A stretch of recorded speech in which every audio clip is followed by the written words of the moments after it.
France avec un gros plan sur la vente à domicile. C'est un secteur qui échappe à la crise. Il est en plein essor.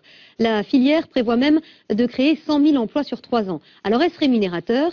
Et lorsqu'on est client, est-ce que c'est intéressant? Ce soir, c'est Franck Hédard qui répond à toutes vos questions. Alors, depuis quand le concept de la vente à domicile existe-t-il, Franck? Ce mode de vente vient des États-Unis. Il a vu le jour après la crise de 1929. En France, la vente à domicile, aussi appelée vente directe ou vente en réunion, a longtemps véhiculé une image ringarde. Et bien maintenant, c'est devenu tendance et branchée. Le chiffre d'affaires annuel des sociétés de vente à domicile représente 3,7 milliards d'euros et progresse en moyenne de 6% par an. Le secteur est créateur d'emplois, 35 000 rien que l'an dernier, et au total, il concerne 480 000 professionnels. Deuxième question, combien rapporte la vente à domicile aux vendeurs?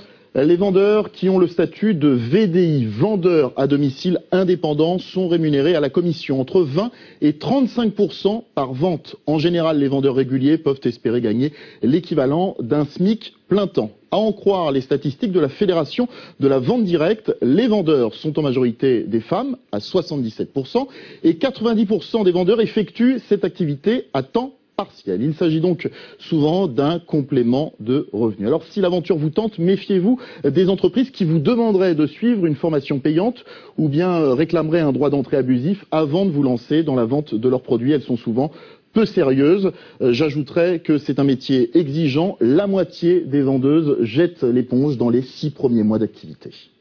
Une troisième question, cette fois côté client, les produits sont-ils moins chers lorsqu'on les achète à domicile? Oui, les produits sont globalement moins chers car il n'y a pas d'intermédiaire, pas de loyer, pas de frais fixes, pas de stock. Les clients s'y retrouvent donc, d'autant que l'offre de produits est plutôt vaste. Ça va du textile aux produits cosmétiques en passant par les objets de décoration, les produits d'entretien, l'alimentation et les accessoires intimes. Pour terminer, une dernière précision. Actuellement, à l'issue d'une réunion, les clients passent une commande et après l'expiration du délai de rétractation qui est de 7 jours, vous le voyez, eh bien ils payent et prennent possession de la marchandise. Un projet de loi prévoit que le client puisse payer et récupérer ses produits immédiatement, tout de suite après la vente. Ce sera beaucoup plus simple, effectivement.